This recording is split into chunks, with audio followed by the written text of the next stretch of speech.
Kun Shaashamannee ganda duwwaa afuriiti. Kaartaa fi pilaanidha. Guutuun manaa akka isin argitan kana bolokkeettiin kan ijaarame. Kaaree 200 irra jira. Akkana jira jechuudha. Xumura irra hin geenye mana haaraa hojjetamaa jira.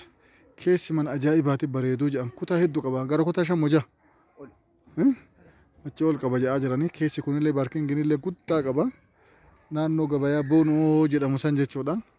Isa gubbaarra karaa kana irra jennu akkuma argitan irratti baay'ee bareeddi. Gaafa itti xumure miliyoona 3 irraa birriin 3 hin jiru jedhama. Akka amma jiru kana yoo bitan immoo miliyoona 1 fi 200 miliyoona 2 fi 700 gurgurama. Akka jiru kanatti miliyoona 2 fi 700 hin gurgura.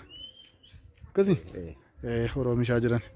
Akkana yoo bitan miliyoona 2 fi 700 hin gurgurra jedhanii an akka kiyyatti hin dabarsa.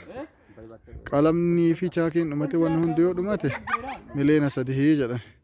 Dafaadha qabadha manni kana malee hin jiru.